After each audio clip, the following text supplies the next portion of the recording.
My millionaire boss leaned back, grinning. Congratulations, Patricia, we're advancing Susan. She's sharper, quicker, and far more valuable than you'll ever be. Honestly, you should be grateful we've kept you this long. The office chuckled under their breath as my face flushed. I pushed an envelope across his desk. Appreciate the opportunity. He had no clue what it contained. The applause for Susan's promotion had barely died down, each clap a fresh sting of humiliation for me. Harold, my utterly clueless CEO, was basking in all the approving nods from management, completely oblivious. But he had no idea. Not a single clue that I was holding an envelope in my briefcase, an envelope meticulously crafted over years, that was about to shatter his world, and everyone else's, in this room. What would you do if the man who routinely belittled you, stole your ideas, and used you as his personal assistant, was about to celebrate another victory, completely unaware that you held his entire future in a single, perfectly crafted piece of paper? Let me tell you, revenge is a dish best served cold, and I was about to freeze him solid. Before we dive into the delicious details, if you believe that loyalty and hard work deserve recognition, please consider subscribing.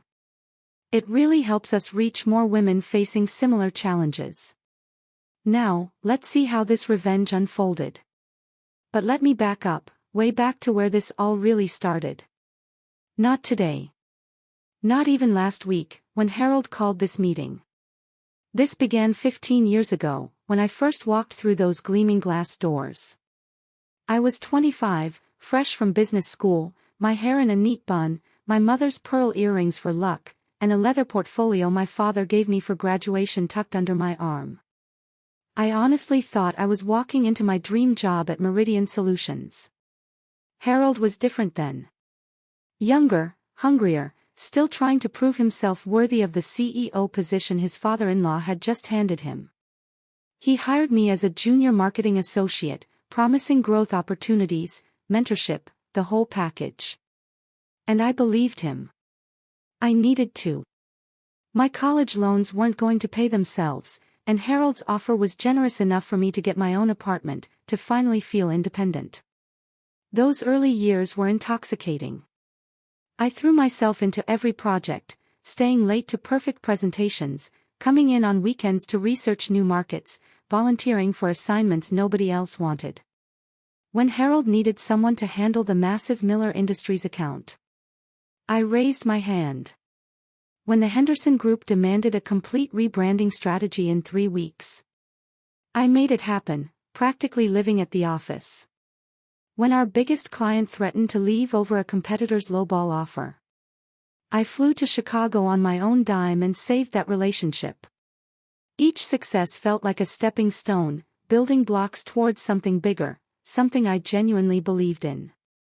Harold would call me into his office after major wins, pour himself a whiskey, and tell me I was his secret weapon. He'd lean back in that massive leather chair, swirling his drink, and say things like, "Patricia, you're going to run this place someday." I saved every email where he praised my work. I kept copies of client thank you letters that specifically mentioned my contributions. I documented everything because I truly believed it was building my case for advancement, for that future he kept promising. The Meridian account became my masterpiece. 6 months of painstaking research, competitor analysis, and strategic planning resulted in a campaign so successful it tripled their market share in our region.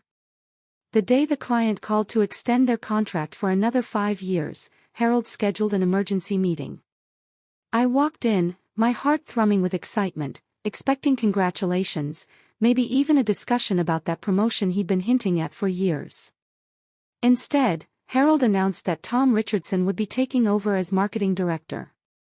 Tom, who'd been with the company for 8 months. Whose biggest accomplishment, as far as I could tell, was managing not to spill coffee on his keyboard. "But Harold," I started, my voice smaller than I intended, a little girl's squeak instead of a confident professional. The Meridian account was my project, from start to finish. He didn't even look up from his paperwork. "Tom brings a fresh perspective, Patricia. Sometimes we get too close to our work. Besides, you're so good at execution. Why fix what isn't broken? That was the first time it truly dawned on me. Harold's compliments weren't accolades. They were chains. Being indispensable meant being stuck. Being reliable meant being taken for granted. Being loyal meant being utterly expendable whenever someone more exciting came along. Tom lasted 18 months before he was promoted to regional director. Sarah Martinez took his place, lasting 2 years before moving to vice president. Then came Daniel Kim, followed by Marcus Webb, each one climbing over my back, scaling the heights I was apparently destined to support but never achieve myself. It was a pattern, a sickening, soul-crushing cycle. My marriage to Robert started cracking around year 8. He'd come home to find me at the kitchen table at midnight, working on Harold's latest crisis, surrounded by printouts and coffee cups. "You love that job more than you love me," Robert said one night. And I couldn't argue. Because it felt true. Work was where I received recognition, where my efforts mattered, where I had purpose. Home felt like another place where I wasn't quite enough. The divorce finalized 3 years ago on a Tuesday morning. I signed papers in a lawyer's office that smelled like old leather and bitter disappointment, then went straight to work because Harold needed the quarterly projections updated. I cried in my car during my lunch break, then spent the afternoon in Harold's office discussing budget allocations. He knew about the divorce because I'd requested time off for court dates, but he never asked how I was doing. He just loaded more work onto my plate because I was suddenly available evenings and weekends. After Robert left, Meridian became everything. My apartment felt too quiet, too empty. So, I started arriving earlier and leaving later. Harold noticed. Oh, he noticed my increased availability, and he began treating me less like a marketing professional with 15 years of experience and more like his personal assistant. "Patricia, schedule my doctor's appointments. Pick up my dry cleaning. Handle my wife's charity event planning, because you're so good with details." I told myself it was temporary. I convinced myself that proving my versatility would finally earn me the recognition I deserved. I made excuses for Harold's increasingly dismissive behavior because acknowledging the truth would have meant admitting I'd wasted half my career on a man who saw me as convenient. Not capable. Then Susan arrived. It was a Thursday morning in March, and I watched from my desk as Harold transformed into someone I hadn't seen in years.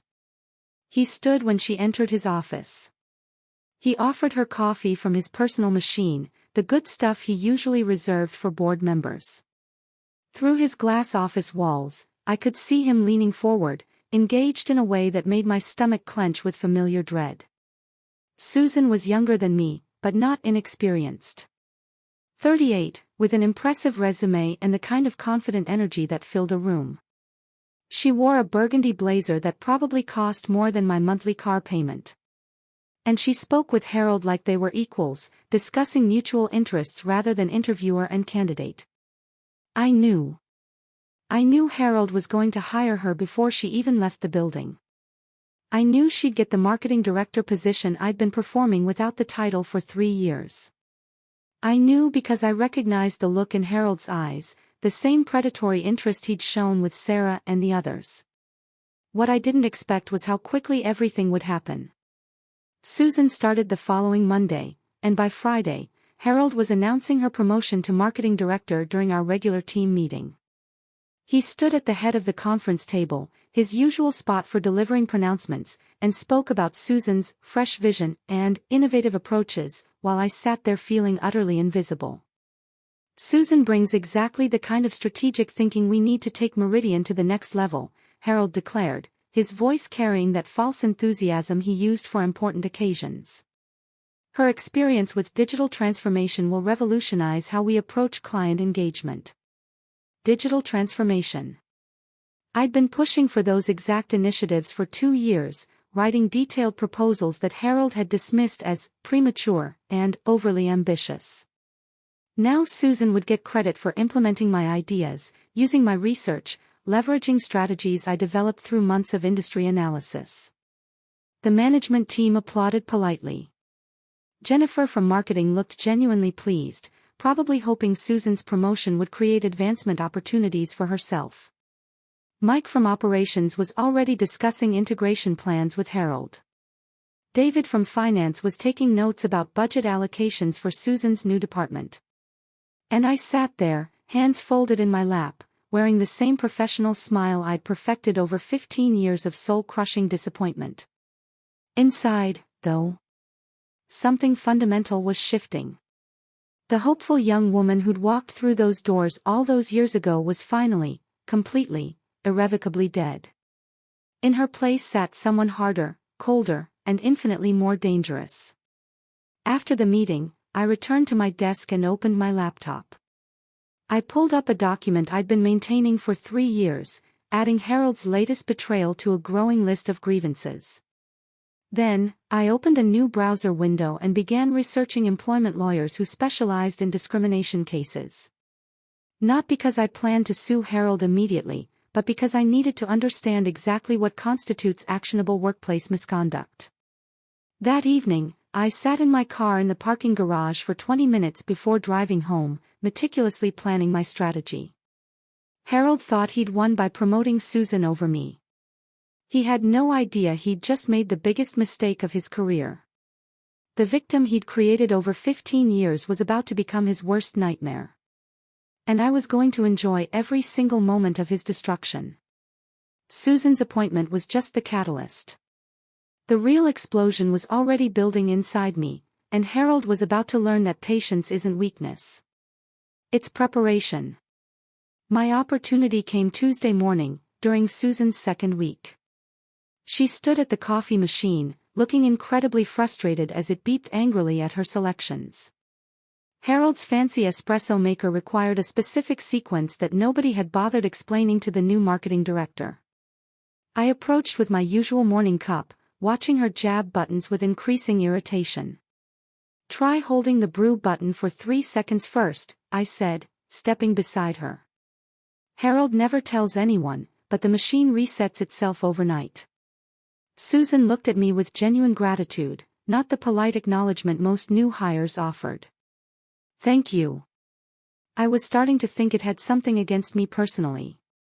Her laugh was warm, natural, nothing like the calculated charm I'd watched her use with Harold. "Everything here has its quirks," I said, adding my usual sugar packet. "I'm Patricia, by the way. I handle most of the client correspondence and project coordination." "Susan Martinez," she replied, shaking my hand firmly. "And I have a feeling you handle a lot more than that." Her comment caught me off guard. Something in her tone suggested she'd already noticed the glaring gap between my official title and actual responsibilities. I studied her face, looking for signs of Harold's coaching or manipulation. Instead, I saw intelligence. And an awareness that made my chest tighten with cautious hope.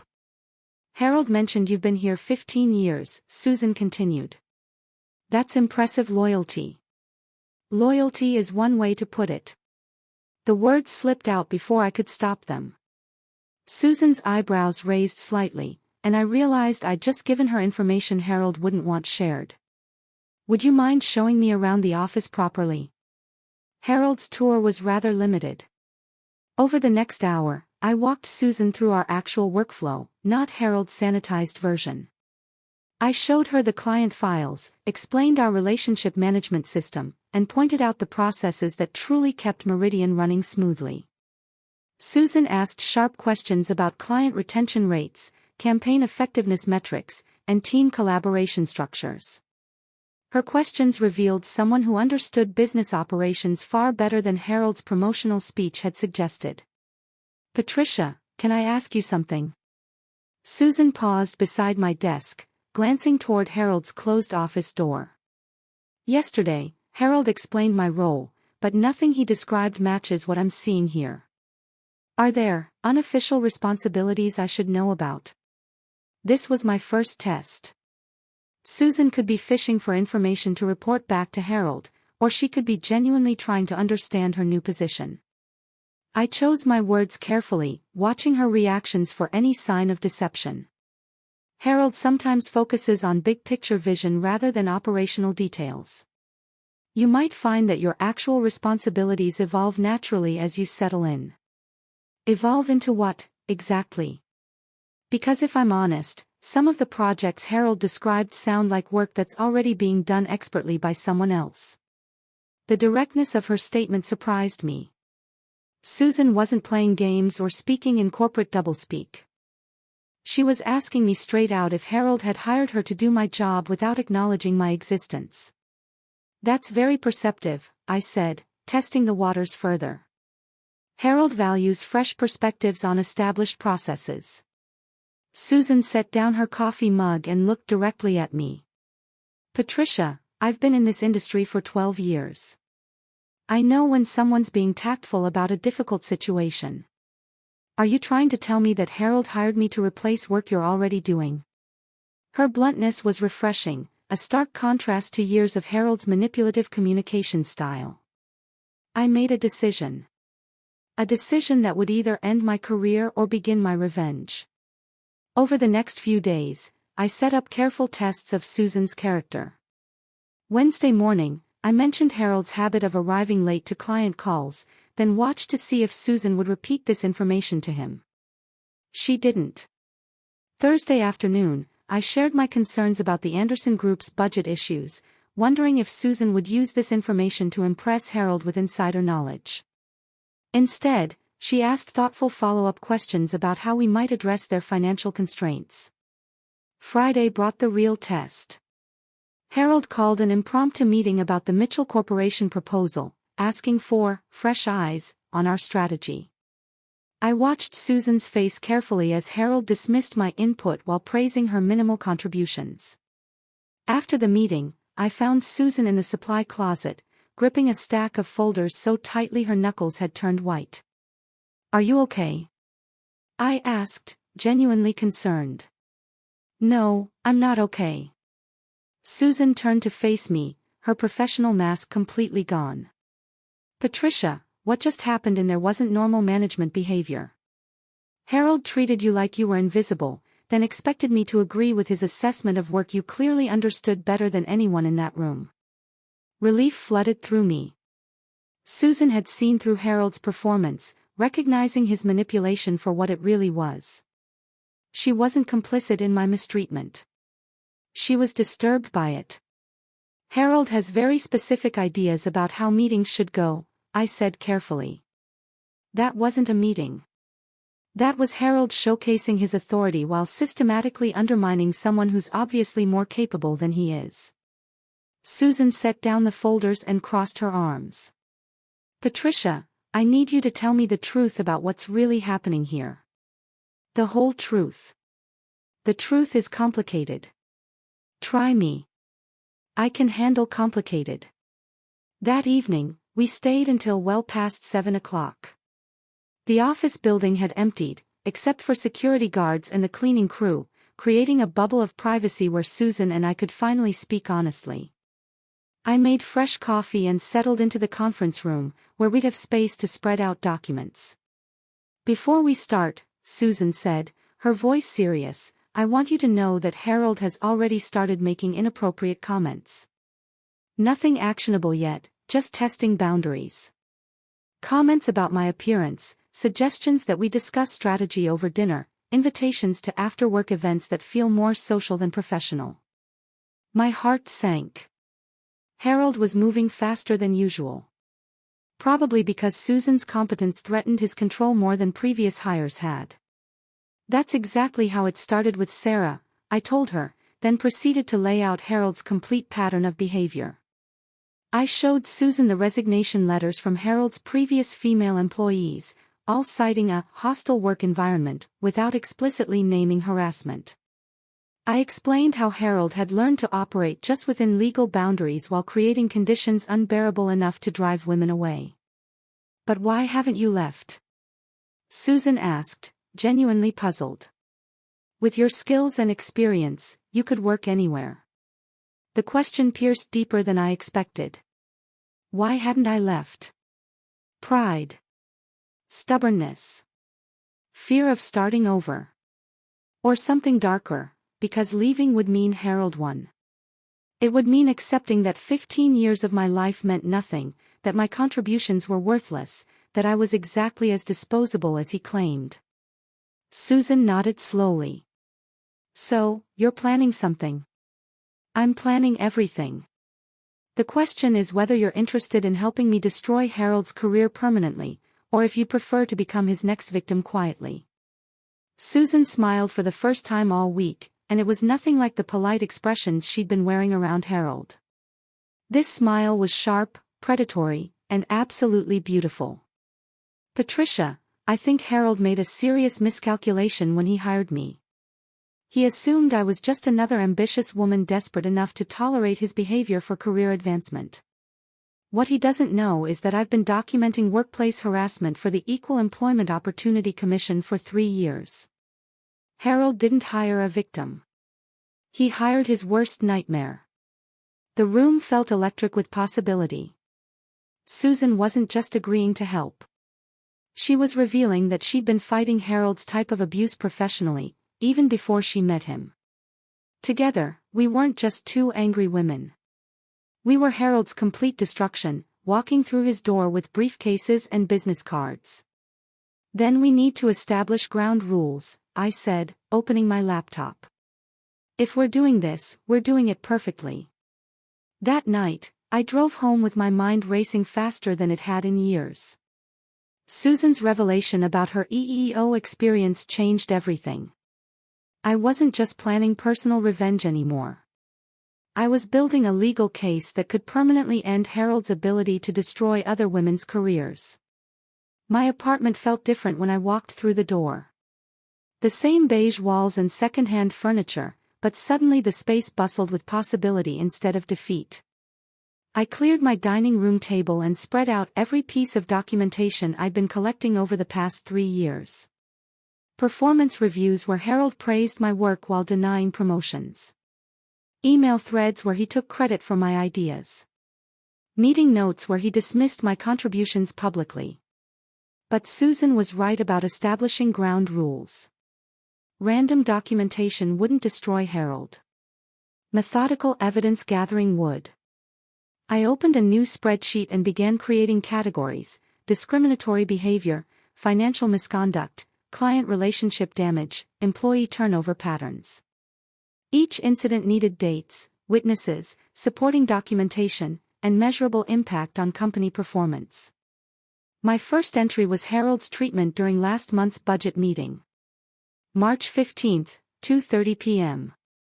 Conference room. Harold interrupted my financial projections 6 times. Each interruption designed to make me appear unprepared. Witnesses: Jennifer Lopez from marketing, David Chen from finance, Marcus Rodriguez from operations. Supporting evidence: my original presentation saved with timestamps. Email confirming my research accuracy. Client feedback praising my financial management. By midnight, I had 47 entries spanning 3 years. Each one represented a moment where Harold had chosen cruelty over professionalism, power over competence. Seeing the pattern laid out systematically was both validating and infuriating. Harold's behavior wasn't random mood swings or stress responses. It was calculated psychological warfare designed to keep me submissive. The next morning, I visited an electronics store and purchased a digital voice recorder smaller than my thumb. Our state's one-party consent laws meant I could legally record any conversation I participated in without Harold's knowledge. The device came with software that could timestamp recordings and convert them to text files, creating searchable transcripts of Harold's verbal abuse. Testing the recorder became my obsession. I practiced activating it smoothly while reaching for pens. Learned to position myself for optimal audio quality during meetings. Memorized the button sequences for starting and stopping recordings without looking. Within a week, the device felt like a natural extension of my office routine. My first recorded conversation captured Harold berating Jennifer about the Morrison account timeline. I shouldn't have to explain basic project management to someone with your experience. His voice came through clearly on playback. Maybe women just aren't wired for handling multiple deadlines simultaneously. Jennifer's quiet response, accepting blame for Harold's impossible scheduling, made my chest tight with familiar anger. But documentation was only half the battle. I needed Harold's personnel files, financial records, and board meeting minutes to prove his pattern of discrimination affected company performance. My access to these records came through 15 years of being Harold's unofficial assistant, handling tasks he considered beneath his attention. Late Thursday evening, I stayed behind after the cleaning crew finished their rounds. Harold's office door required a key card that I technically wasn't authorized to use, but Harold had given me access years ago for handling his emergency situations. I slipped inside and photographed his personnel files with my phone, focusing on hiring decisions, promotion timelines, and salary comparisons between male and female employees. The numbers were damning. Harold consistently offered female employees starting salaries 12 to 15% lower than equivalent male hires. Women received smaller annual increases, fewer performance bonuses, and longer probationary periods. The pattern held across departments and experience levels, proving Harold's discrimination was systematic rather than coincidental. But the financial records revealed Harold's most dangerous secret. He'd been billing personal expenses to company accounts for over 2 years. His wife's monthly spa treatments appeared as executive wellness consultations. His son's private school tuition was listed as educational partnership investments. Weekend golf trips with his brother-in-law became strategic planning retreats, costing thousands of dollars each month. Most damaging was Harold's consulting arrangement with Meridian Advisory Services, a company owned by his brother Frank. Harold had paid Frank's company nearly $300,000 over 18 months for strategic guidance that consisted of monthly lunch meetings and vague reports recommending Harold continue his current leadership approach. The consulting fees were 3 times industry standard rates, and Frank's company had no other clients or demonstrated expertise in our field. I photographed everything: invoices, bank statements, board authorizations Harold had forged, email conversations with Frank discussing how to make their arrangement appear legitimate. Harold wasn't just a workplace bully. He was embezzling company funds to maintain his lifestyle while denying employee raises and cutting department budgets. Susan proved invaluable for gathering intelligence Harold would never share with me. During her 3rd week, Harold invited her to a strategy session that was actually a fishing expedition to learn her personal boundaries. Susan wore the wire I'd given her, capturing Harold's increasingly inappropriate comments about her appearance and his hints about career advancement depending on their personal chemistry. Harold actually said, "The promotion track for women requires different skills than men," Susan reported during our evening debriefing session in my car. We'd started meeting in the parking garage after hours, our voices barely above whispers despite the privacy. He suggested that successful women know how to make powerful men comfortable. Then asked if I understood what he meant. "Did you respond?" I told him I believed in earning advancement through exceptional work performance. He laughed and said that was admirable but naive. Then he touched my shoulder while saying some women need guidance understanding workplace dynamics. Each recording Susan brought me added another piece to Harold's psychological profile. He tested boundaries gradually, escalating inappropriate behavior while maintaining plausible deniability. Comments about appearance became suggestions about after-work meetings. Professional compliments included unnecessary physical contact. Harold was grooming Susan exactly as he had groomed his previous victims. But Susan's most valuable intelligence came from Harold's private phone conversations. His office walls were thin, and Susan's adjacent workspace allowed her to overhear Harold's discussions with board members about company performance. Harold consistently blamed declining metrics on employee incompetence while taking credit for any positive outcomes.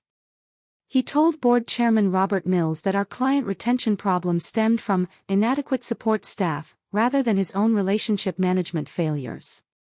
Harold actually told Mills that I need constant supervision because women struggle with independent decision-making, Susan whispered during one of our parking garage meetings. He said my promotion was an experiment in diversity hiring that might not work out.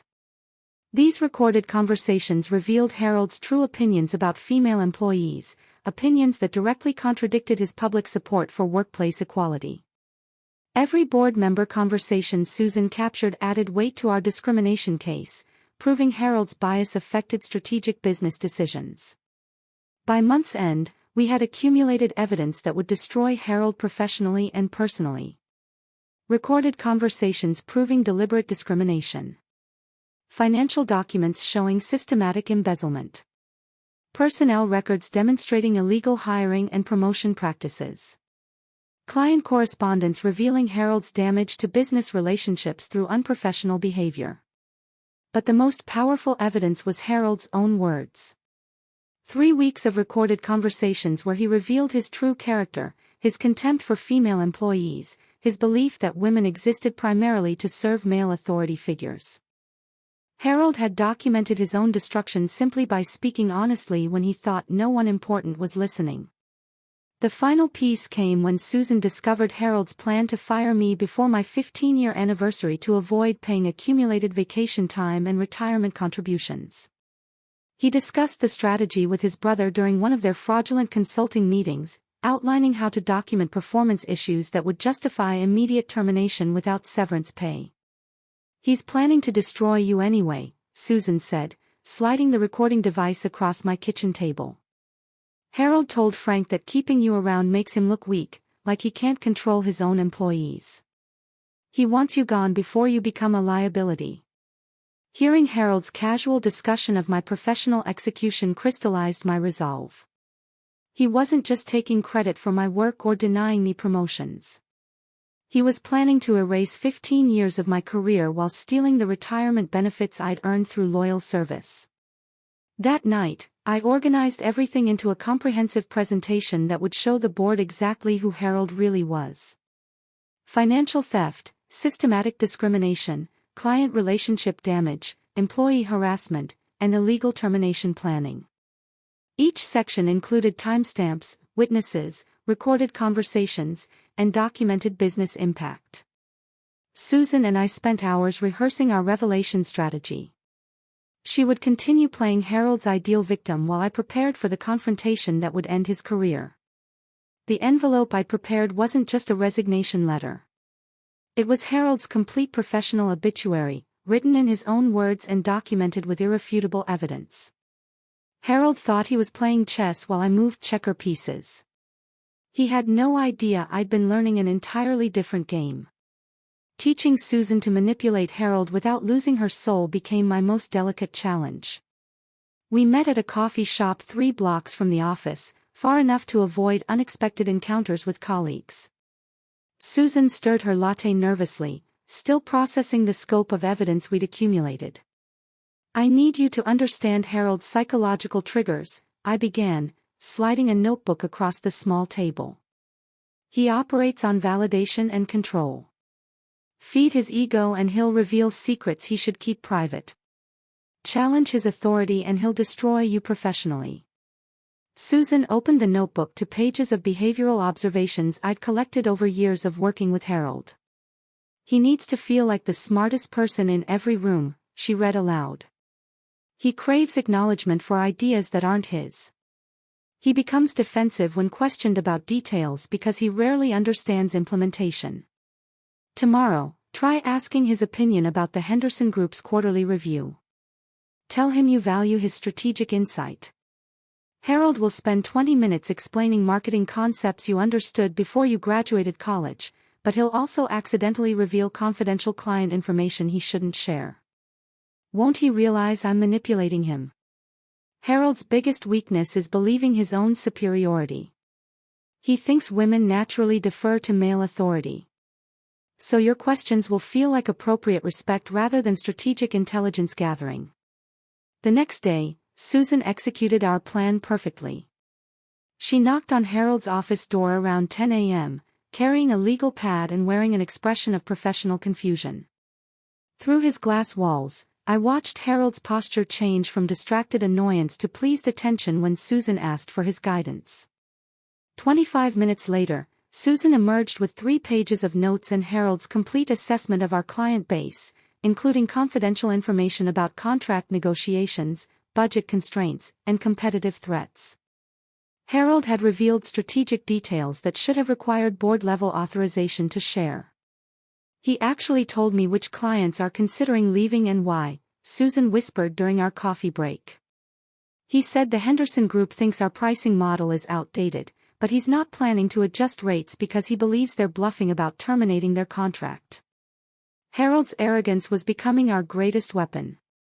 His need to appear knowledgeable overrode his business judgment, creating opportunities for Susan to extract information that revealed his incompetence.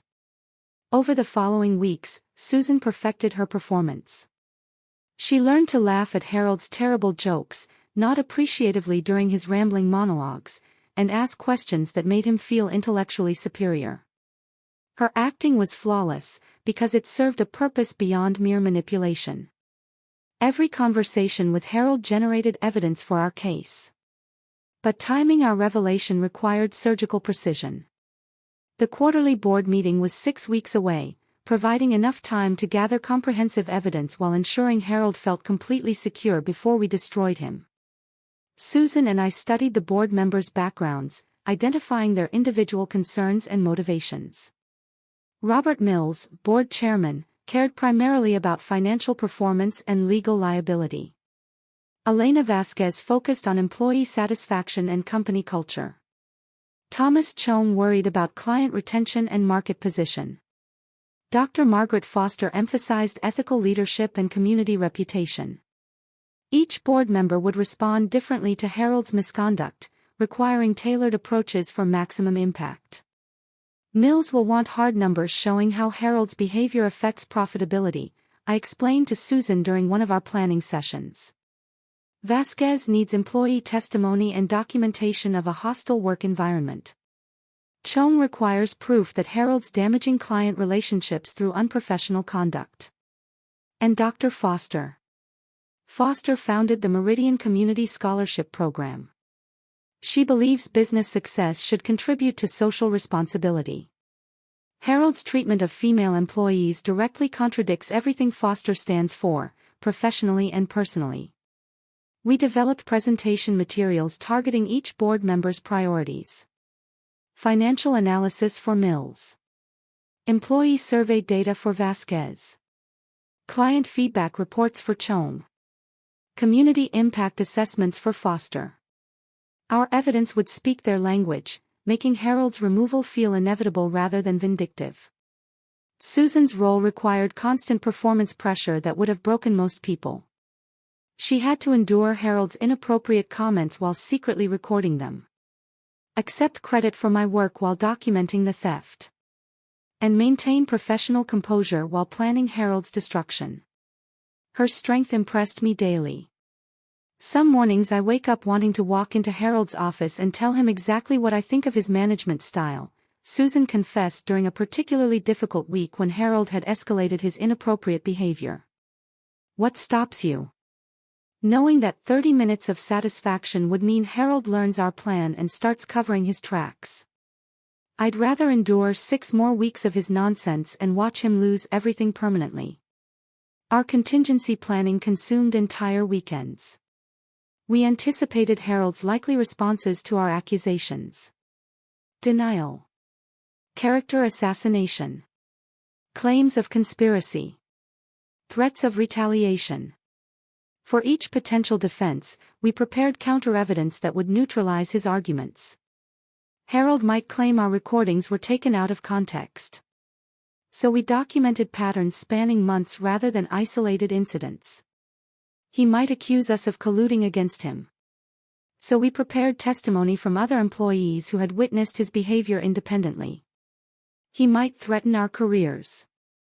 So we consulted employment attorneys who confirmed our legal protections against retaliation. The most crucial element was protecting ourselves from immediate termination. Harold's response to exposure would likely be firing us both before we could present evidence to the board. Susan's solution was brilliant. She suggested we schedule our revelation during a board meeting. Harold couldn't control or cancel without raising suspicions. Harold always schedules his quarterly presentation for maximum impact, Susan observed. He wants board members focused on his achievements, not distracted by personnel issues. If we time our revelation perfectly, Harold won't be able to shut us down without confirming everything we're accusing him of doing. 3 weeks before the board meeting, we began our final preparations. Susan continued gathering Harold's incriminating statements while I refined our evidence into an irrefutable case. Every document was organized, every recording transcribed, every financial discrepancy calculated and cross-referenced. The envelope I carried in my briefcase contained 15 pages of evidence that would end Harold's career: board member contact information, legal documentation, recorded conversations, financial analysis, and a timeline showing 3 years of systematic abuse. Harold's destruction was complete. He just didn't know it yet. Susan and I exchanged glances across the conference room where Harold was announcing her promotion. Neither of us smiled, but we didn't need to. Harold was about to learn that his perfect victims had become his perfect executioners. The morning of our confrontation arrived, gray and drizzling, matching my carefully practiced mood. I stood before my bathroom mirror at 6 a.m., perfecting the defeated posture I'd worn for 15 years. Shoulders slightly slumped, eyes downcast but not defiant, hands clasped in front of my body, the submissive stance Harold expected from his female employees. But this morning, the posture was pure performance. Underneath my gray blazer, my heart beat with anticipation rather than anxiety. The envelope in my briefcase contained Harold's complete professional destruction, organized into 15 pages that would end his career within hours. 3 years of discriminatory behavior, financial theft, client relationship damage, and systematic harassment of female employees, all documented with timestamps, recordings, and irrefutable evidence. I'd spent the previous evening reviewing every document, ensuring our case was bulletproof. Harold's recorded conversations where he admitted manipulating female employees, bank statements proving his embezzlement of company funds, email threads showing his deliberate sabotage of women's careers, personnel files revealing salary discrimination across all departments. The evidence painted a picture so clear that even Harold's allies on the board would abandon him to protect themselves. The envelope itself was symbolic perfection: white linen paper, Harold's favorite for important correspondence, sealed with the company logo stickers he insisted on using for board communications. Harold would recognize the formal presentation style he demanded from subordinates, never suspecting the contents would destroy everything he'd built. Susan arrived at the office looking flawless as always, her burgundy dress and professional smile giving no hint of the performance she was about to deliver. We'd rehearsed this morning dozens of times, but seeing her in character felt surreal. She was about to sacrifice her promotion, her income, and potentially her career to help me achieve justice neither of us could accomplish alone.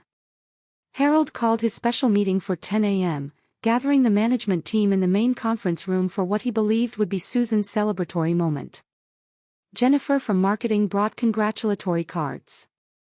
David from finance prepared budget allocation discussions. Marcus from operations drafted transition timeline proposals. Everyone arrived expecting routine promotion announcements and departmental planning. I entered the conference room carrying my briefcase and wearing my most professionally defeated expression. Harold beamed at the assembled team, clearly anticipating their approval of his leadership decision. Susan sat in the chair Harold had designated for her, the seat of honor beside his usual position at the head of the table. "Thank you all for attending on short notice," Harold began, his voice carrying that false warmth he used for important occasions. "Today marks an exciting evolution in Meridian's leadership structure. Susan's promotion to marketing director represents our commitment to innovative thinking and strategic excellence." The management team applauded politely, while I maintained my submissive posture. Hands folded in my lap, eyes focused on the table surface. Inside, I counted each second until Harold would destroy himself with his own words. "Patricia has been invaluable in supporting our marketing efforts over the years," Harold continued, his tone shifting to the patronizing warmth he used when discussing loyal but limited employees. However, Meridian's future requires fresh perspectives and advanced strategic thinking that, frankly, Patricia's skill set cannot provide. Jennifer shifted uncomfortably in her seat. David's smile faltered slightly. Marcus stopped taking notes and looked directly at Harold with obvious disapproval. Even Harold's supporters recognized the cruelty of his public assessment. But Harold was just getting started. His confidence grew with each dismissive comment, his voice becoming more animated as he described my inadequacies and Susan's superior qualifications. He was giving me exactly what I needed, a room full of witnesses hearing him humiliate a loyal employee while revealing his true character. Frankly, I've been too generous keeping Patricia in her current role this long, Harold declared, leaning back in his chair with obvious satisfaction. She lacks the vision necessary for strategic marketing leadership. Susan represents the kind of forward-thinking professional Meridian needs to remain competitive. The words should have devastated me. 3 years ago, they would have sent me home crying and questioning my self-worth. Instead, I felt Harold sealing his own fate with every cruel syllable. He was creating the perfect context for our revelation, painting himself as the heartless boss whose comeuppance would feel completely justified. I reached into my briefcase and withdrew the envelope, my hand steady despite the magnitude of what was about to happen. Harold noticed the movement but continued his speech, probably assuming I was preparing resignation paperwork or notes for transitioning my responsibilities to Susan. Patricia's work has been adequate for maintaining existing client relationships, Harold said, his voice dripping with condescension. But adequacy isn't enough anymore. We need excellence, innovation, strategic thinking that challenges conventional approaches. I stood slowly, maintaining my defeated posture as I approached Harold's chair. The management team watched curiously, probably expecting some kind of gracious acceptance speech or formal transition announcement. Harold paused his monologue, smiling expectantly as I placed the envelope on the table before him. "Thank you for the opportunity, Harold," I said quietly, using the same submissive tone I'd perfected over years of his abuse. "I think you'll find everything you need right there." Harold's smile widened as he picked up the envelope, clearly expecting resignation papers that would complete his victory over me. His fingers worked the seal confidently while he basked in the management team's attention. This was Harold's moment of triumph, his public demonstration of authority and superior judgment. The first page made his face go pale. By the second page, his hands began trembling. The third page caused him to stop breathing entirely. Harold's expression transformed from smug confidence to absolute terror as he realized he was holding evidence of every crime he'd committed against the company and its employees. "What is this?" Harold whispered, his voice barely audible. "Your performance review," I said, still maintaining my quiet tone. 3 years of documented misconduct, financial theft, discriminatory behavior, and systematic harassment. Everything the board needs to understand exactly what kind of leader you've been. The conference room fell silent as everyone sensed something monumental was happening. Harold's face cycled through disbelief, panic, and desperate calculation as he flipped through pages of his own recorded words, documented crimes, and irrefutable proof of systematic abuse. Then Susan stood up. And everything changed forever. "Harold," she said, her voice carrying an authority I'd never heard before. "I think there's been some confusion about my role here." Harold looked up from the damning documents, his face still white with shock. "Susan, whatever Patricia has told you, she's clearly unstable. This is obviously some kind of breakdown. Actually, Harold, Patricia and I have been working together for weeks. Every conversation you've had with me, every inappropriate comment, every recorded statement about your female employees, it's all been documented with my full cooperation."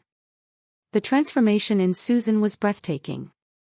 Gone was the deferential new hire who had smiled politely at Harold's condescending explanations. In her place stood a confident professional who had been playing a role with Oscar-worthy precision. She reached into her own briefcase and withdrew a second envelope. This one containing recordings of Harold's attempts to manipulate her into submission. You recorded me. Harold's voice cracked with disbelief. I recorded you confessing to systematic discrimination, financial fraud, and harassment of multiple employees. Patricia and I have been building a case that will destroy your career and potentially result in criminal charges. The management team sat frozen, finally understanding they were witnessing Harold's complete exposure rather than another employee's humiliation. Jennifer's hand covered her mouth in shock. David stared at his notes as if they might explain what was happening. Marcus leaned back in his chair, his expression shifting from confusion to what looked suspiciously like satisfaction. Harold's phone buzzed against the conference table. Then again. Within minutes, calls were coming from board members who had received advanced copies of our evidence package. Susan and I had timed our revelation perfectly, ensuring board members would review Harold's crimes while he sat helpless in a room full of witnesses. Board members are requesting an emergency meeting, Harold announced, his voice hollow as he read text messages that were clearly devastating. They want to discuss personal matters. They want to discuss your termination, I corrected, finally abandoning my submissive posture and sitting up straight. Robert Mills received our evidence package at 9 a.m. this morning. Elena Vasquez has been reviewing recorded conversations since 9:15. Dr. Foster is currently examining financial documents proving you've stolen over $200,000 from company accounts. Harold's jaw dropped. You contacted the board, behind my back. We contacted the board with evidence of criminal behavior that affects their fiduciary responsibilities. They have legal obligations to investigate misconduct that creates liability for shareholders. 40 minutes later, board members began arriving at the office. Robert Mills looked grim as he strode past Harold's desk without acknowledgement. Elena Vasquez carried a folder thick with printed emails and transcripts. Thomas Chong spoke quietly with Dr. Foster near the elevator, both their expressions serious enough to suggest they'd already reached conclusions about Harold's future. The emergency meeting convened in the large conference room with Harold sitting at one end of the table like a defendant facing judgment. Board members arranged themselves along both sides, their body language suggesting they'd already distanced themselves from Harold's leadership. Susan and I sat together opposite Harold, our evidence organized into presentation folders for each board member. Harold, Robert Mills began, his voice carrying the authority of someone who'd built 3 successful companies before joining our board. We've reviewed extensive documentation of your conduct over the past 3 years. Before we proceed with formal actions, do you have any explanation for the behavior described in these materials? Harold attempted his usual charm offensive, flashing the smile that had carried him through countless previous crises. Bob, I think there's been some misunderstanding here. Patricia is clearly struggling with workplace transitions, and Susan seems to have been influenced by someone with obvious grudges against company leadership. Harold, Dr. Foster interrupted, her voice cutting through his deflection with surgical precision.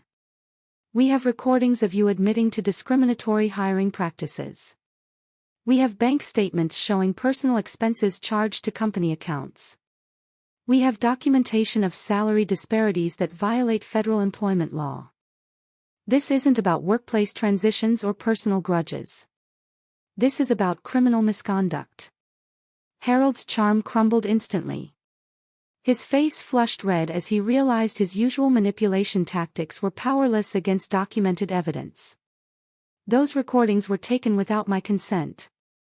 In a one-party consent state where Patricia was legally authorized to record workplace conversations, Elena Vasquez stated flatly, your privacy rights don't supersede federal discrimination laws or embezzlement statutes. The vote of no confidence took less than 5 minutes. Each board member stated their position clearly. Harold's continued leadership represented unacceptable legal and financial risk to the company. The motion passed unanimously, with Harold himself unable to vote due to obvious conflict of interest. Harold Thompson, you are hereby removed from all executive positions, effective immediately, Mills announced. Security will escort you from the building after you surrender company property, including keys, credit cards, and electronic devices. Harold's final plea was pathetic. Please. I can change. I can fix this. Give me another chance to prove I've learned from these mistakes.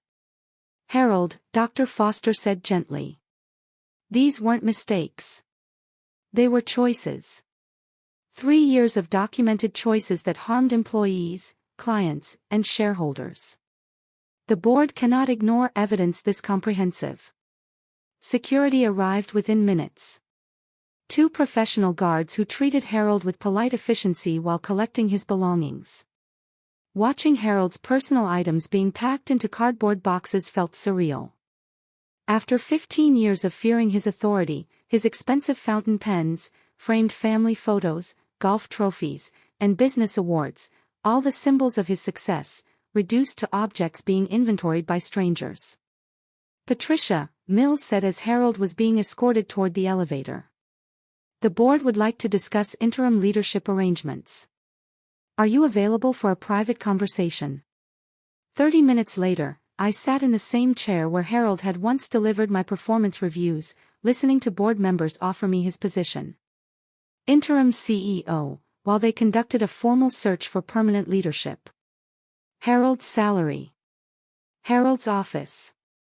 Harold's authority over the company he'd nearly destroyed through greed and cruelty. We understand this transition might feel overwhelming, Dr. Foster said kindly. Take time to consider whether you're interested in the responsibility. I looked around the conference room where Harold had humiliated me countless times, where I'd sat silently while he took credit for my work, where I'd endured years of professional abuse because I believed endurance was my only option. Now, these same walls would witness my transformation from Harold's victim to his replacement. I accept, I said, my voice steady and clear. And I have some ideas about Harold's future employment that I think you'll find interesting. 2 weeks later, Harold Thompson walked through the same glass doors where I'd entered 15 years ago as a hopeful young woman. But Harold wasn't arriving for his first day at a dream job. He was reporting for duty as my executive assistant, carrying a brown bag lunch and wearing a suit that suddenly looked too expensive for his new circumstances. I watched from my office, Harold's former office, as he stood uncertainly beside the small desk we'd positioned directly outside my door. The desk was cramped, functional, and positioned so Harold would see everyone who entered my workspace.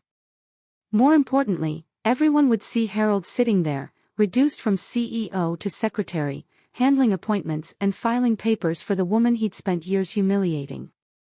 His first task was organizing my calendar, something I'd been managing myself for months during the interim period. Harold stared at the computer screen with obvious confusion, clicking through scheduling software he'd never needed to understand. As CEO, Harold had simply told his secretary when he wanted meetings. He'd never learned to coordinate multiple schedules, handle conflicts, or manage the detailed logistics of executive calendaring. Harold, I called from my desk, using the same patient tone he'd once used to explain simple concepts to me. Remember to check the boardroom availability before scheduling the Henderson Group presentation. We don't want any embarrassing double bookings on your first week. His jaw tightened, but he nodded politely. Of course, Miss Wallace. I'll verify room availability immediately. Miss Wallace.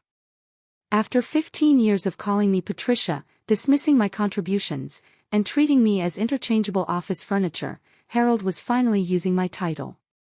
The formality felt delicious, especially knowing it represented genuine respect born from fear rather than politeness born from kindness.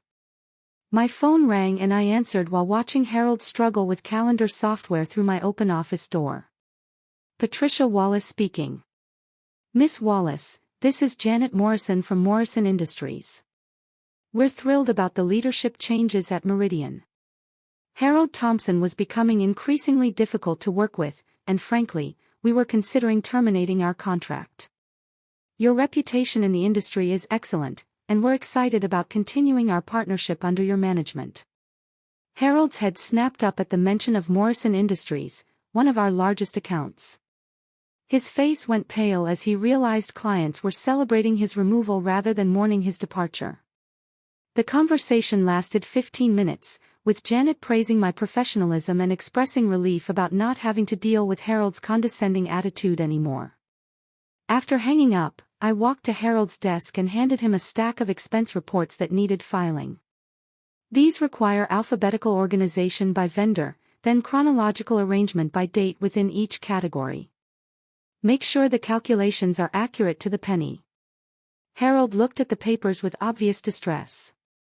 Mathematical accuracy had never been his strength. He'd always delegated detailed work to subordinates while taking credit for their results. Now he was the subordinate, struggling with tasks that required patience and precision rather than executive authority. Miss Wallace, I'm having some difficulty with the expense report categorization. Could you provide additional guidance about your preferred filing system? The question revealed Harold's fundamental problem. He'd never learned to perform work, only to delegate it. 15 years of having others handle details had left him helpless when faced with actual job responsibilities. I pulled up a chair beside his desk and proceeded to explain filing procedures with the same condescending patience he'd once used to teach me simple concepts I already understood. Now, Harold, I know this might seem complex, but try to follow along. Vendor names go in alphabetical order. A comes before B, comes before C. Can you handle that level of complexity, or do you need me to write down the alphabet for reference? His cheeks burned with humiliation, but Harold nodded and attempted to reorganize the papers. Watching him struggle with basic office procedures while fighting to maintain his dignity was more satisfying than I'd imagined. Every fumbled task reminded Harold that competence couldn't be faked, delegated, or stolen from subordinates. The afternoon brought Harold's first encounter with his former management team as equals. Jennifer Lopez arrived for our 3 p.m. marketing strategy meeting, walking past Harold's desk without acknowledgement. She knocked on my office door and waited for permission to enter, treating Harold like invisible office furniture. Jennifer, please come in. Harold, bring your notepad and pen. You'll be taking minutes for this meeting. Harold's shock was visible. As CEO, he'd never taken meeting notes, considering documentation work beneath executive attention. Now, he was expected to capture detailed discussions while remaining silent unless specifically asked to contribute. The meeting revealed how much Harold's leadership had damaged team dynamics. Jennifer spoke freely for the first time in years, sharing innovative ideas she'd been afraid to voice during Harold's regime. She outlined digital marketing strategies that could increase client engagement by 40%. Proposals that Harold had consistently dismissed as too risky or unnecessarily complex. These are brilliant concepts, Jennifer, I said, reviewing her presentation materials. Why haven't we implemented these strategies before? Jennifer glanced nervously at Harold, who was dutifully scribbling notes, while his face grew redder with each compliment I gave his former subordinate. Previous management felt these approaches were premature for our client base. Previous management was wrong. Let's schedule implementation meetings for next week. Harold's pen stopped moving. He just heard his strategic judgment publicly contradicted and his replacement announced plans that would prove his leadership had been holding the company back. The humiliation was perfect. Watching Harold document his own professional inadequacy while sitting silently in the room where he'd once wielded absolute authority. 5 p.m. brought Harold's most painful realization. His former colleagues began leaving for the day, calling out casual goodbyes to me while completely ignoring Harold's presence. David from finance stopped by my office to discuss quarterly projections, speaking as if Harold wasn't sitting 3 feet away taking phone messages. Harold, I said as the office emptied. Tomorrow morning, I need you here at 7 a.m. We have early calls with West Coast clients, and I'll need coffee ready and meeting materials prepared before the first call. Harold's jaw worked silently. As CEO, he'd rarely arrive before 9 a.m., leaving early morning responsibilities to support staff he'd never bothered to acknowledge. Now he was the support staff. Expected to facilitate meetings for someone he'd considered inferior for 15 years. 7 a.m., Miss Wallace. I'll have everything prepared. Walking Harold to the elevator at the end of his first day felt like crossing a finish line I'd been running toward for years. He looked exhausted, defeated, and smaller somehow, as if losing his authority had physically diminished him. "Harold," I said as the elevator doors opened. "Tomorrow, we'll discuss your performance goals and professional development opportunities. I think you'll find my management style very educational." The doors closed on Harold's stricken face, leaving me alone in the executive floor that was finally mine. Harold's education in humility began in earnest the following Monday morning. I arrived at 7 a.m. to find him already at his desk, fumbling with the coffee machine instructions I'd left him. His expensive Italian suit looked absurdly formal for someone whose primary responsibility was ensuring my morning espresso was perfectly prepared. "Good morning, Harold," I said cheerfully, settling into my office chair. "I trust you've reviewed today's schedule and prepared the materials for our 8 a.m. client call." Harold's face flushed as he realized he'd forgotten about the Henderson Group conference call entirely. "I apologize, Miss Wallace. I'll gather those materials immediately." "No need to rush," I replied, using the same dismissive tone Harold had perfected during my years of scrambling to fix his oversights.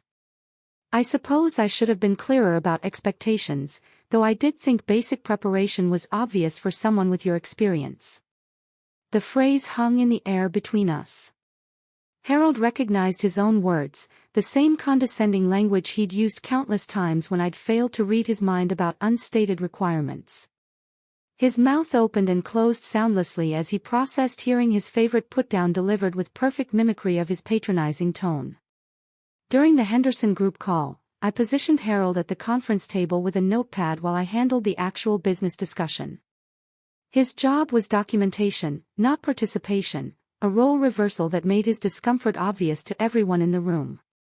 When Harold attempted to contribute strategic insights, I interrupted with gentle but firm redirection. "Harold, please focus on capturing accurate notes. We'll discuss your observations afterward during our feedback session."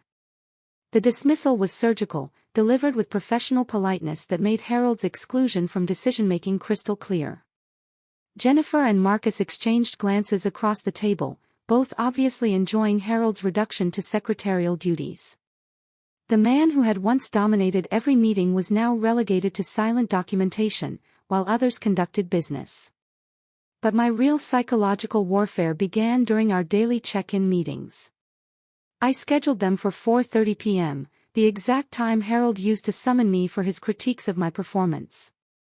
The meetings followed Harold's old format: detailed review of daily tasks, criticism of minor errors, and vague suggestions for improvement that were impossible to implement. "Harold, I noticed several issues with today's client correspondence," I began during our first official feedback session. "Your email to Morrison Industries used casual language inappropriate for executive communications. The Henderson Group follow-up lacked specific action items, and your calendar management resulted in a double booking that required embarrassing corrections." Harold sat across from my desk in the same chair where I'd endured years of similar criticism. His hands gripped his notepad as he struggled to maintain professional composure while absorbing public critique of his performance. The irony wasn't lost on either of us. Harold was experiencing the same systematic undermining he'd perfected as a management technique. "I understand your concerns, Miss Wallace. How would you suggest I improve these areas?"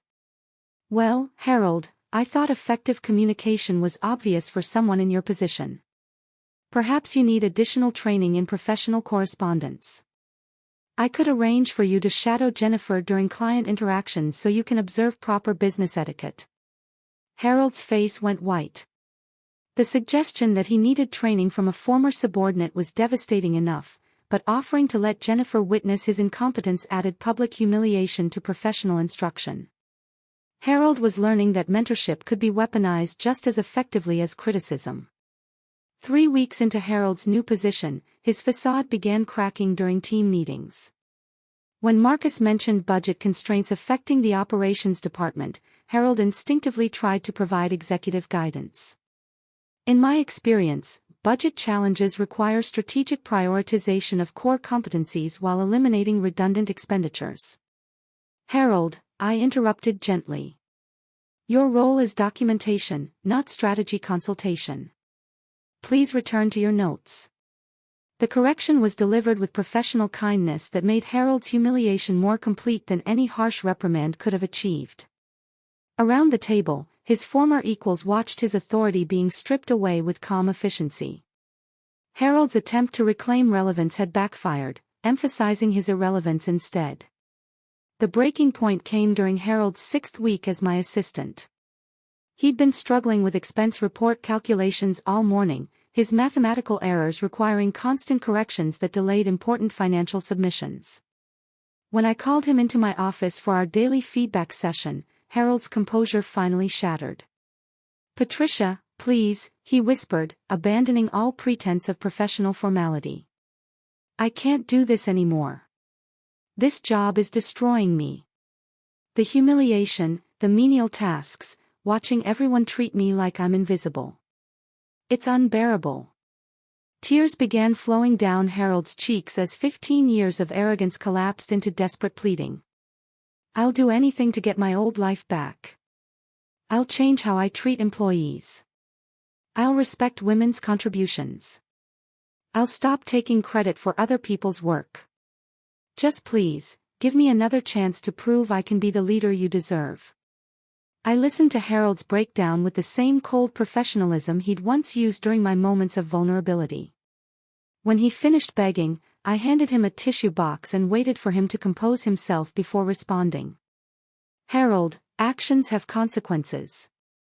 You spent 15 years building a reputation as someone who destroys women's careers for personal entertainment. Those consequences don't disappear because you finally experienced the receiving end of workplace cruelty. But I've learned my lesson. I understand now how wrong I was. You understand that being mistreated feels bad. That's not the same as understanding that mistreating others is wrong. Your regret is about your situation, not about the pain you caused other people." Harold's shoulders sagged as he realized his tears wouldn't move me. He'd created a monster through years of systematic abuse, and now that monster was treating him with the same merciless efficiency he'd once demonstrated. The student had become the teacher, and Harold's education in consequences was just beginning. Outside my office window, Harold's wife sat in her car in the visitor parking section, waiting to pick him up because he could no longer afford his BMW lease payments. Their conversation through the glass looked heated, with Harold gesturing frantically, while his wife's expression grew increasingly distant. Even his family relationships were crumbling under the weight of his professional destruction. And Harold was finally learning that respect couldn't be demanded, only earned through consistent, decent behavior. The moment that sealed Harold's fate came during our presentation to Blackstone Industries, our most prestigious potential client. Harold was supposed to sit quietly and take notes while I delivered the marketing strategy proposal. Instead, he decided to demonstrate his value by interjecting outdated information that contradicted everything we'd prepared. "If I may add to Miss Wallace's presentation," Harold interrupted, rising from his chair at the back of the conference room. The 3 Blackstone executives looked confused as Harold launched into a rambling explanation of market penetration strategies that had been obsolete for 5 years. "Traditional demographic targeting remains the foundation of effective campaign development," Harold declared confidently. "Digital engagement metrics are interesting supplementary data, but proven print advertising and direct mail campaigns provide measurable returns that social media simply cannot match." The lead Blackstone executive, Maria Santos, exchanged puzzled glances with her colleagues. They had specifically requested our digital transformation expertise, making Harold's anti-technology speech particularly inappropriate. I watched their expressions shift from professional interest to genuine concern about our company's strategic understanding. "I appreciate Harold's historical perspective," I said, stepping forward to regain control of the presentation. "However, our current approach focuses on integrated digital strategies that align with contemporary consumer behavior patterns." But the damage was done. Harold's interference had made us appear divided and unprofessional exactly when we needed to project unified competence. After the clients left, I called Harold into my office for an immediate performance discussion. Harold, your behavior during the Blackstone presentation was completely unacceptable. You were specifically instructed to document the meeting, not participate in strategic discussions. I was trying to help. Harold protested. Those clients needed to understand traditional marketing fundamentals before embracing trendy digital approaches. Those clients specifically requested digital transformation strategies. Your outdated opinions made us look incompetent and cost us a potential $1 million contract. Harold's face crumpled as he realized his attempt to demonstrate value had achieved the opposite result. I didn't mean to cause problems. I thought my experience would be valuable. Your experience is exactly what nearly destroyed this company. That's why you're taking notes instead of making decisions. Meanwhile, Harold's personal life was disintegrating with equal speed. His wife, Linda, had started asking uncomfortable questions about his dramatic change in schedule and income. Harold's attempts to explain his situation without revealing the truth created increasingly elaborate lies that Linda wasn't buying. Harold claims he requested a position change to reduce stress. Linda told her sister during a phone call that Harold accidentally overheard, but his behavior has been erratic for months. He comes home angry, makes cryptic comments about workplace politics, and keeps checking job boards late at night. Linda's sister, Carol, had worked in human resources for 20 years and recognized the signs of someone who'd been fired or demoted for cause. Her subsequent investigation led her to former Meridian employees who were happy to share their experiences with Harold's management style. Within days, Linda knew the truth about her husband's character and the reasons for his professional destruction. The confrontation between Harold and Linda happened in their kitchen on a Thursday evening. I only learned the details because Harold arrived at work Friday morning looking like he hadn't slept in days. His usually perfect grooming replaced by wrinkled clothes and bloodshot eyes. My wife is filing for divorce, Harold announced during our morning check-in, his voice hollow with defeat. She said she can't be married to someone who built their career on destroying other women's lives. The revelation hit Harold harder than losing his job had. Linda's rejection wasn't about money or status. It was about moral character. She couldn't respect a man who had systematically abused his authority to harm vulnerable employees. Harold's professional destruction had revealed personal failures that went far deeper than workplace misconduct. But Harold's public humiliation reached its peak when his 18-year-old son, Jason, visited the office unexpectedly. Jason had come to surprise his father with lunch, remembering how Harold used to take him to expensive restaurants during school breaks. Instead, Jason found his father sitting at a tiny desk outside my office, struggling to schedule appointments and organize filing systems. "Dad?" Jason's voice carried confusion and disappointment as he watched Harold fumble with basic administrative tasks. "What are you doing?" Harold's face went scarlet as he tried to explain his situation without admitting to the behavior that caused it. "I'm working in a consulting capacity with Ms. Wallace on operational efficiency improvements." But Jason wasn't stupid. He could see his father's reduced circumstances, the cramped workspace, the obvious subservience to someone Jason remembered as Harold's former subordinate. The visit lasted less than 10 minutes, but Harold's humiliation in front of his son completed his psychological destruction. After Jason left, Harold sat at his desk, staring at nothing for 20 minutes. When I assigned him afternoon filing tasks, he worked mechanically, his usual resistance replaced by hollow acceptance. Harold had finally grasped that his situation wasn't temporary embarrassment or strategic positioning. This was his life now, and everyone he cared about had witnessed his complete professional failure. Meanwhile, Meridian Solutions flourished under my leadership. Employee satisfaction scores reached company records within 3 months of Harold's removal. Client retention improved dramatically as professional relationships recovered from years of Harold's damaging behavior. Our quarterly profits exceeded projections by 30%, proving that Harold's leadership had been actively hindering company performance. The board's formal offer of permanent CEO position arrived on Harold's 8th-week anniversary as my assistant. I accepted immediately, knowing that Harold's permanent employment contract would ensure he witnessed my success daily while remaining powerless to interfere with it. Harold signed his long-term employment agreement with hands that shook from humiliation rather than excitement. He understood he had no other options. His reputation in the industry was destroyed. His personal relationships were crumbling, and I was the only person willing to employ him at any salary level.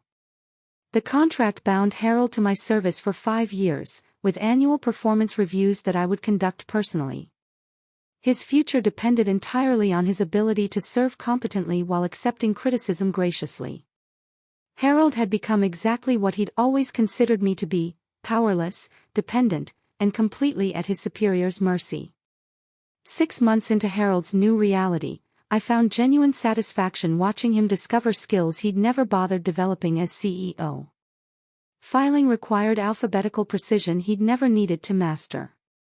Calendar coordination demanded attention to detail that Harold's secretary had always handled invisibly. Expense report calculations challenged mathematical abilities he delegated to accounting departments throughout his career. Harold's most revealing struggle came with technology systems that regular employees navigated effortlessly. The customer relationship management software frustrated him daily, its multiple screens and data entry requirements overwhelming someone who'd always had others input information while he made grand strategic pronouncements. I watched Harold hunt and peck at his keyboard, using 2 fingers to type emails that took him 30 minutes to compose. "Harold," I said during one of our afternoon check-ins, "the Morrison Industries follow-up email contains 3 spelling errors and uses completely inappropriate formatting. Please revise it before sending, and next time use spell-check software like everyone else." Harold's jaw clenched as he accepted my correction, his pride warring with necessity. As CEO, he'd never proofread his own communications, relying on support staff to polish his scattered thoughts into professional correspondence. Now he was the support staff, struggling with tasks he'd considered mindless busy work when others performed them. The office dynamics evolved naturally around Harold's reduced status. New employees hired during my tenure had no knowledge of Harold's former authority, treating him simply as my administrative assistant. When recent graduate Amanda Chen joined our marketing team, she assigned Harold tasks with casual authority, never imagining the man organizing her files had once controlled the entire company.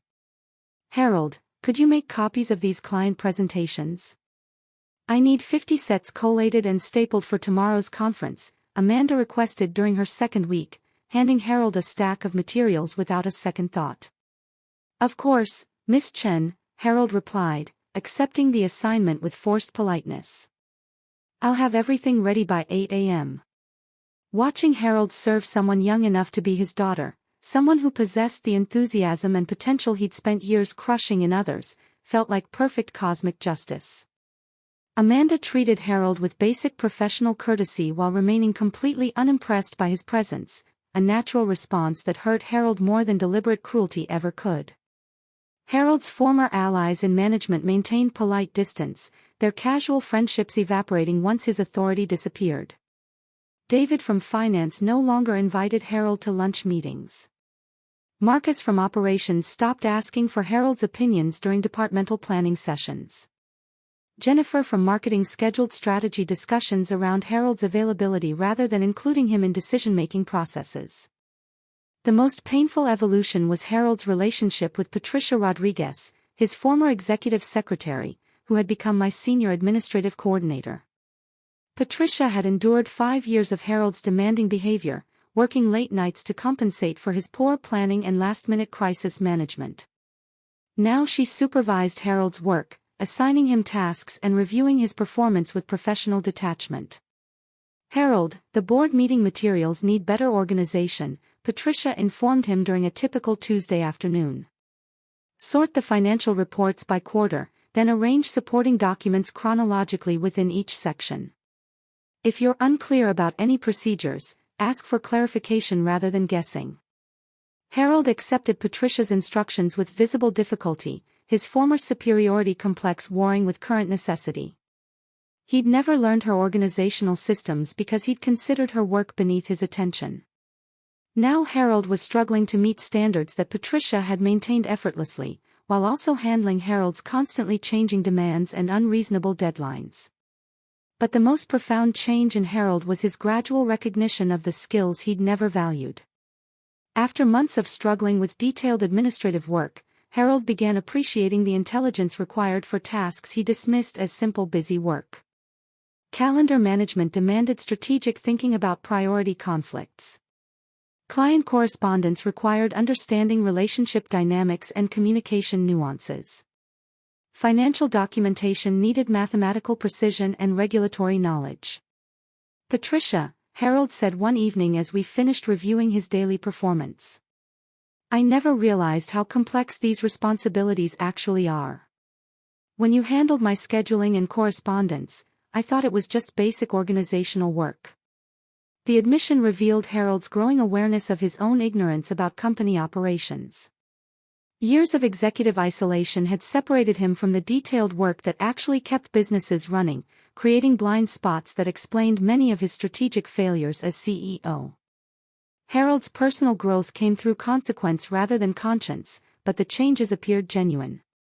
He began reaching out to former female employees, offering sincere apologies for his treatment of their careers. His messages were awkward but honest, acknowledging specific harm rather than offering generic regrets. "Dear Sarah," read one email Harold asked me to review before sending. "I realize my behavior toward you was inexcusable and caused real damage to your career. I understand now that my actions weren't just unprofessional, but deeply harmful to someone who deserved respect and recognition. I don't expect forgiveness, but I wanted you to know that I finally understand what I did wrong." The letters were painful for Harold to write, forcing him to confront the specific ways his cruelty had affected real people with families, mortgages, and career aspirations he'd destroyed through careless selfishness. 2 years after Harold's demotion, Meridian Solutions received the Regional Business Excellence Award for Workplace Innovation and Employee Satisfaction. I accepted the recognition on behalf of our entire team, knowing that Harold was watching from his desk as I received applause for achievements that were impossible under his toxic leadership. Standing at the podium, looking out at employees who finally felt valued and respected, I realized something Harold had never understood. True power comes from lifting others up, not tearing them down. Harold's definition of strength had been dominance and control. But real strength was creating environments where everyone could succeed.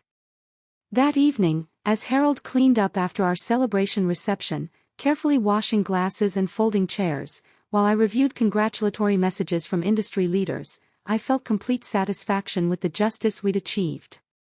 Harold hadn't just lost his position. He'd learned that consequences are the most effective teacher, and some lessons take years to fully understand. Susan, now our vice president of marketing, stopped by my office as Harold finished his cleaning duties. "Do you ever feel guilty about how thoroughly we destroyed his life?" I watched Harold empty trash cans with methodical precision, his expensive suit replaced by practical clothes appropriate for someone whose primary responsibility was supporting others' success rather than claiming it for himself. "I feel grateful," I said honestly. "Grateful that we proved intelligent women don't have to accept mistreatment as normal business practice. Grateful that Harold finally learned to treat people with basic human respect. And grateful that sometimes, patience and planning can achieve perfect justice." 3 years passed with Harold serving faithfully as my assistant. His pride slowly rebuilt through competent work rather than stolen authority. He learned to take satisfaction in tasks completed well, relationships maintained professionally, and contributions that supported others' success rather than undermining it. On the anniversary of his original humiliation, I called Harold into my office for our final performance review. He sat across from my desk, no longer the broken man who begged for mercy, but someone who genuinely learned to respect work he'd once dismissed and people he'd once diminished. "Harold," I said, placing a new contract on the desk between us. "The board has authorized me to offer you a choice." He looked at the document with careful attention, reading terms that would release him from his assistant role and offer him a position as senior marketing consultant, with salary and responsibilities reflecting his actual contributions rather than his past authority. "You're setting me free?" Harold asked, his voice carrying wonder rather than relief. "I'm offering you the chance to prove that consequences can create wisdom instead of just punishment. Your choice whether to accept growth or remain trapped in resentment about what you lost." Harold was quiet for several minutes, processing the decision that would define the rest of his career. When he finally spoke, his voice was steady and humble in ways that felt genuine rather than performative. "Patricia, I want to stay. Not as your assistant, but as someone who's finally learned what it means to serve others instead of using them. I've spent 3 years discovering that real satisfaction comes from contributing to something bigger than my own ego." I signed Harold's new contract with genuine respect for the person he'd become through consequence rather than choice. His transformation hadn't erased the pain he'd caused. But it proved that even the cruelest bullies could learn empathy when consequences were applied with patient precision. 6 months later, I stood before a conference of female business leaders, sharing the story of how Susan and I had transformed workplace abuse into career advancement through strategic planning and mutual support. Harold sat in the audience taking notes, not because I'd assigned the task, but because he genuinely wanted to understand how his former victims had outsmarted and outmaneuvered him so completely. After my presentation, Harold approached the podium where I was gathering my materials. "Patricia, thank you for teaching me that strength isn't about controlling others. It's about empowering them to control their own destinies." Looking at Harold's sincere expression, I realized my revenge had achieved something more valuable than his destruction. It had created his redemption. The weak victim he'd imagined had become strong enough to transform her tormentor into an ally, proving that patience and intelligence triumph over cruelty and arrogance every single time. The best revenge hadn't been destroying Harold's life. It had been refusing to let him destroy mine. If this story of workplace justice had you on the edge of your seat, hit that like button right now.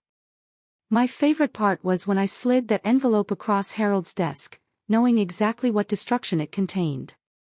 What was your favorite moment in this entire journey? I'd love to read your thoughts in the comments below. Thanks for watching, take care.